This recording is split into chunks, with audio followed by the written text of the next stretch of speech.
Okay, hey everyone. Oh goodness, this lighting just looks terrible, but I'm gonna just let this go and we will work on the lighting next time to be a little bit more flattering. Okay, right here I am putting on the Too Faced Hangover Primer. I feel like that's my skin. You can see that big bump on my forehead up there. My skin has been it has gone berserk lately because that antibiotic did not get here. It still hasn't gotten here. And so I, took 6 days of that antibiotic, and then I've been off of it these days. And I think my skin just came back double. I don't know what happened, but I ended up having to call the pharmacy, call my dermatologist, and they gave me a couple more samples to get through. It was something, of course, the pharmacy had to call the doctor, and the doctor didn't call them back about the dosage. And anyway, so my skin looks really bad. But right there, what I did is I mixed a little bit, like probably 2 drops of the Chanel Velvet foundation with about 1 pump of the Estee Lauder Double Wear in Tawny. One of you guys told me that you like to mix those two, and I really do like it. Like you said, it gives that Chanel a little bit more coverage, and but it still really dries quickly. And this is the Oval 8 brush, and I just love that brush. The other day I used the Beauty Blender, and it just wasn't the same. I just love that. And you can see I had just gotten out of the shower, so you can see how I still have that discoloration on my neck. I'm eventually going to I'm trying to decide between getting another IPL or an IBL. If any of you guys have gotten the IBL, the blue light laser, let me know. Okay, right here I'm taking that big It powder brush, and I'm taking La Mer powder, and just, as you can see, kind of just setting that all over. This is the new Vizart or Vizart. I call it the contour palette, but I think they call it, I don't know, sculpting palette. And right here, that's the lightest color in the palette, and that is a Sedona lace angled brush, doing the jawline. And then the next color would be like your bronzer. It's like the bronzy middle color.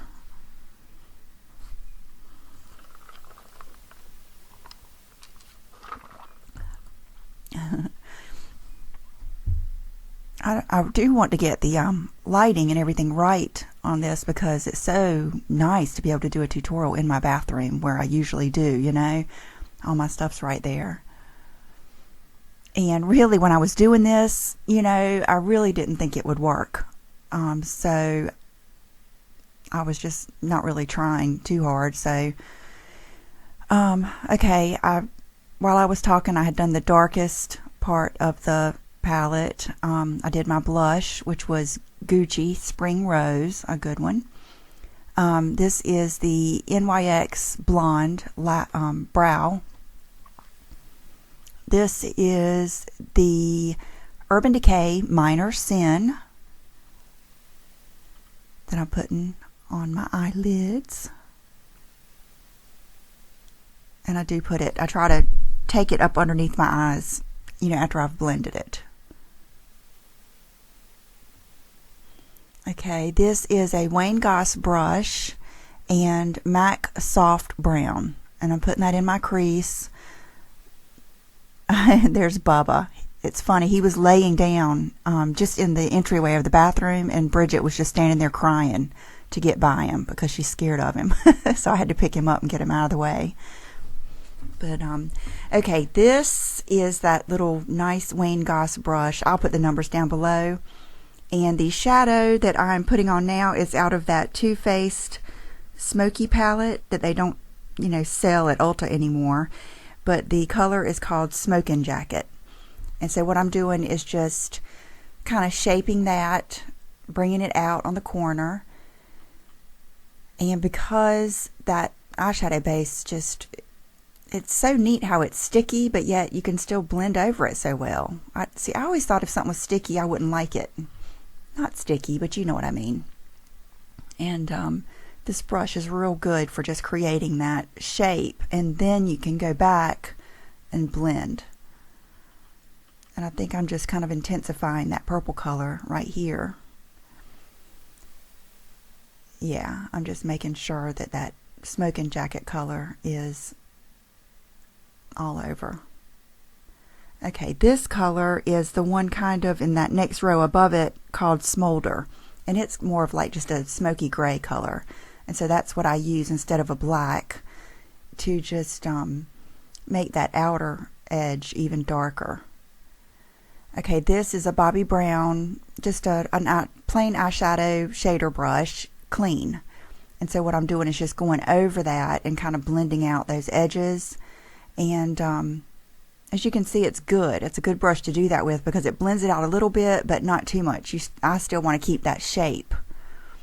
Okay, now I'm going back in with the MAC Soft Brown just to kind of put some warmth above that. Okay, I'm going up underneath with the Lil Wayne Goss brush again and Smoking Jacket. That's the only shadow I put underneath is that purple color. And looks like I saw a place right there that I didn't get the shadow all the way down to the roots of my lashes. So I'm just kind of touching that up. And I'm tilting my head back just to make sure that it looks the same on both sides. Okay, this is a MAC 239 with Urban Decay ABC Gum, which is a matte, kind of a creamy, light, peachy nude shade. And that's what I use for my, I guess you would say, highlight. It just kind of cleans up the top and makes it look pretty.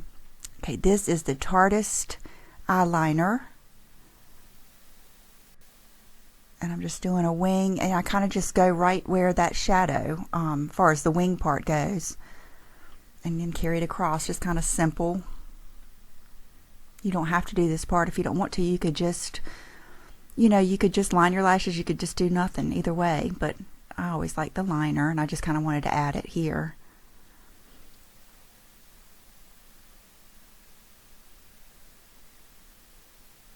I'm just kind of walking it to the inside.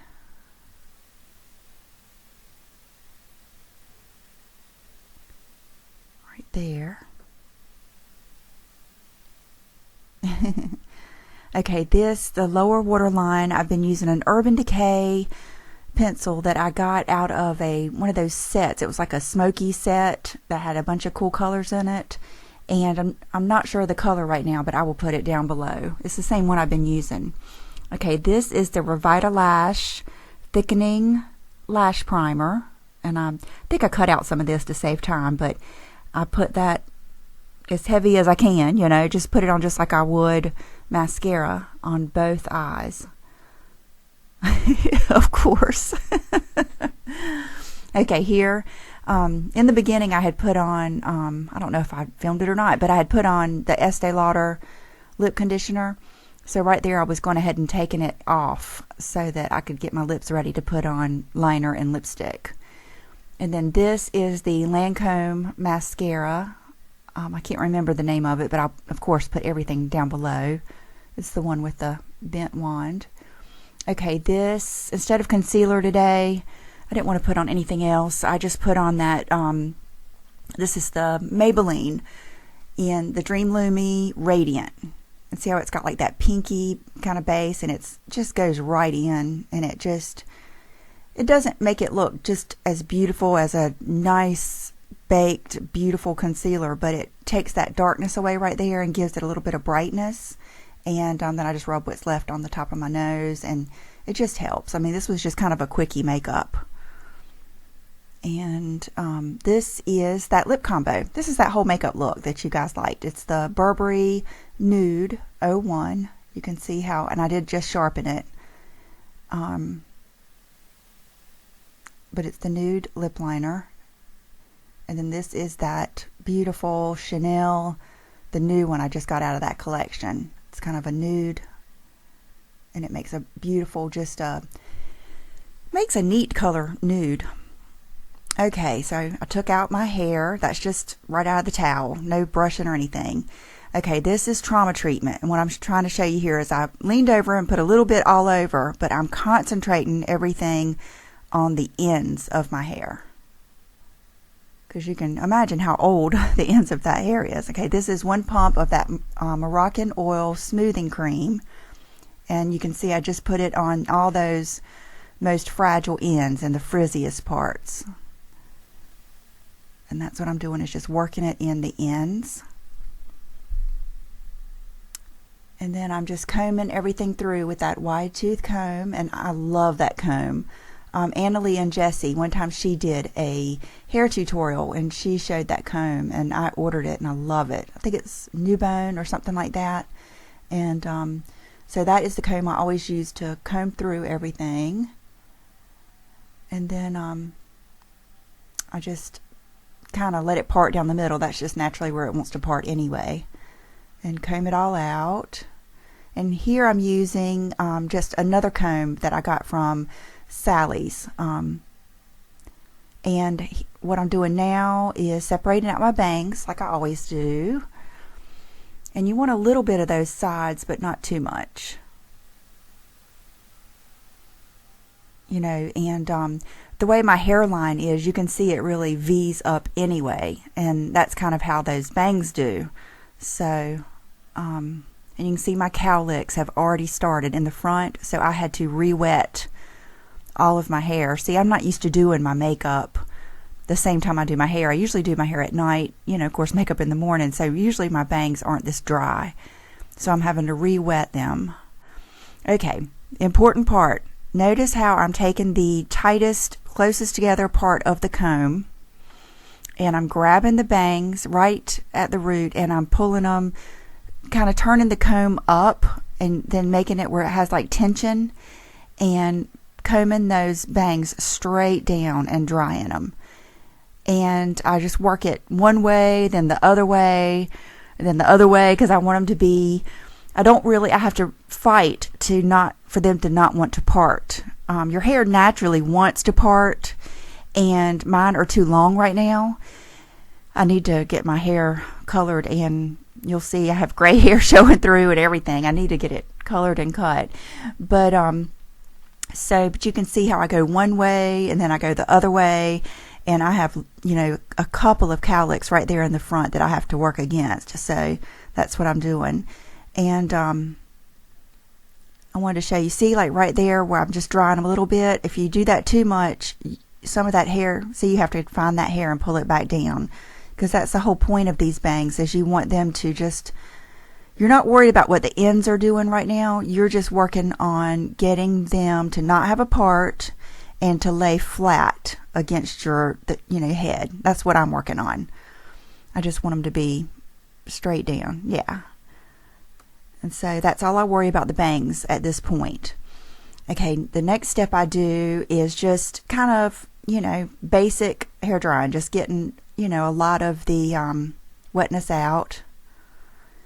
And I've just gotten where I do not dry my hair upside down anymore, because it makes it too frizzy up at the top. And with this style, I want it to be, more sleek up at the top.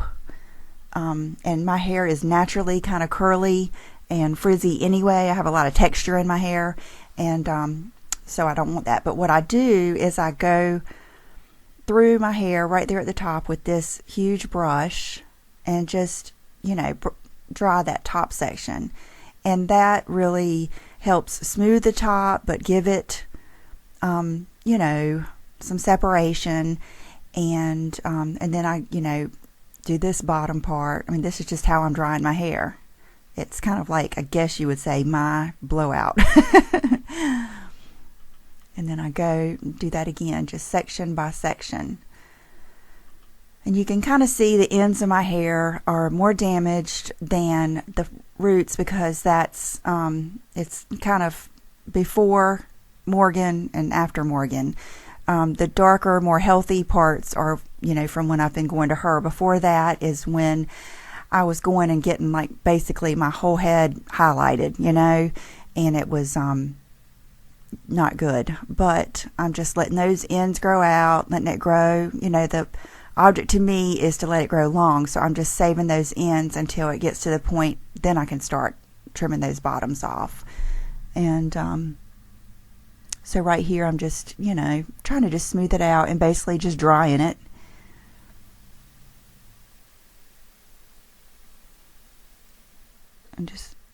And I make sure you keep your hair dryer pointed down. See how I'm just keeping it pointed down? And I never dry my hair without that nozzle, that attachment on the end. It directs the airflow and it keeps you from getting too close with your heat. And I do have it on the highest heat and the highest setting, but if you know the T3, it is not a real, hard, fast or whatever, strong hair dryer. It's kind of like low on the several of the other ones. Okay, so here it's basically dry. It's probably, I would say, 90% dry. So I take that crown piece, and here my camera cuts out and I don't know it until I look at it again. But what I'm going to do here is I'm taking that round brush and just putting some regular heat to it, nothing too intense, and see how I'm taking it and pointing it at the base, because right here what I'm doing is just getting that height and everything. And so I do that usually like 2 times. I'll leave it in there. I might even walk around with that brush in my hair. Like right now I'm probably getting a drink. Yeah. A lot of times I'll do something, like I might go check on Bridget or do something else. Okay, what cut out is, what I do is, before I put that piece of hair in the Velcro roller, I have done this to it. What you see now, I have rolled it on my big 2-inch Hot Tools curling iron, took it out, and then put it back on that big Velcro roller, and then clipped it in. Then I separate my hair in half in the back, and I work from the back forward, and then I have another comb that I like to use, and I take slices of hair, usually this many, what you see, one in the back, one next to it, and then there are 2 on the front side of my hair. And I am curling it all the way to the ends, because I want my ends, I know a lot of people like to leave their ends out, but I like to curl my hair all the way to the ends.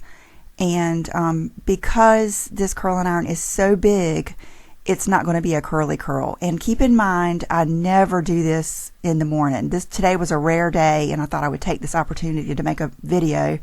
But so you can see I am getting that end in the curling iron, because this is basically smoothing it out, putting a curl in it. But keep in mind, I usually go right to bed like this.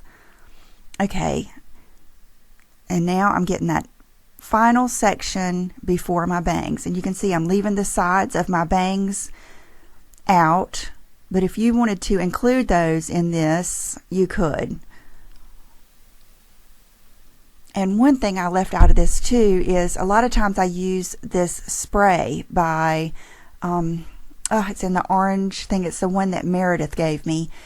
I use it before I start this step, and I just forgot today because I was not really nervous, but had my mind on doing this for you. So anyway, here is that back section.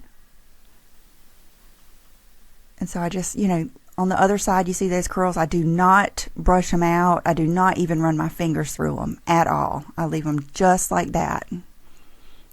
And then I pull out another slice, and you can see how it goes the whole way up and down. So it's kind of a vertical slice of hair. And then I'm taking the big 2-inch curling iron, and I do not have the curling iron all the way up. It's nowhere near all the way up. I will look at the setting and see what it's on. It's on like 2 something, I believe, but I'll put that down below where I put the link. Okay, and then I'm doing another slice of hair here, and it's very important to comb it out before you curl it. That just helps make the curl so much smoother and prettier, and it makes it look so much better the next day. Keeps it from looking matted up, or it just makes your curl real pretty. Okay, and this is that last section right here. And I do all of it back.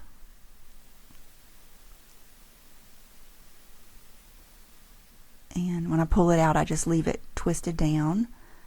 And after each side I spray it with that protein or that strengthening hairspray. Okay, this is a little different than I always do it. This is the same comb, so I'm combing through my bangs. You can see how they're cut. They're shorter in the middle. And I'm taking that big 2-inch curling iron and I'm rolling them, and you can see how it's getting the sides more than the middle. And normally it just takes that one time, but you can see how that side on your right didn't get flipped back. That side just does not want to flip back. So I thought about doing the center again, and then I think I decided just to do the whole big piece one more time. See how that wouldn't flip back? So then I decided, well, let me just do all of it one more time. The reason I'm doing it with the curling iron is because it's long. Even the center of it's real long right now. When they're freshly cut, a lot of times I can't use this and I have to just use the flat iron. And next time I get them cut, I will redo this with the flat iron and show you how to do it. The flat iron, you will not get that curl back on the sides. It'll be more straight, so it's just a little bit different look. And now I'm spraying the bangs directly with that hairspray. Okay, I'm talking to Brooke. I just left this in so you could see the back of my hair. Okay, I unplugged the curling iron, and I always just throw it in my garden. My garden tub is curling iron storage and everything else. I'm debating here. I'm talking to Brooke. I did not want to take that curler out because normally I leave that curler in at night for like 2 to 3 hours. I mean, that curler is in all night. But I decided to go ahead and take it out so I could finish the video. And so you'll see I take it out, and the ends, it's got good height, and then the ends just flip up. And that's all I do. And I literally go to bed just like this. Sometimes I will use that Unite texturizing spray and put a couple of sprays up underneath, but only sometimes. And that is about it. And so here was the finished product when we were getting ready to go out to eat. And when I looked at my picture, I was like, who do I remind myself of? And it was this. I said, John, who is that guy that always had that little sucker in his mouth?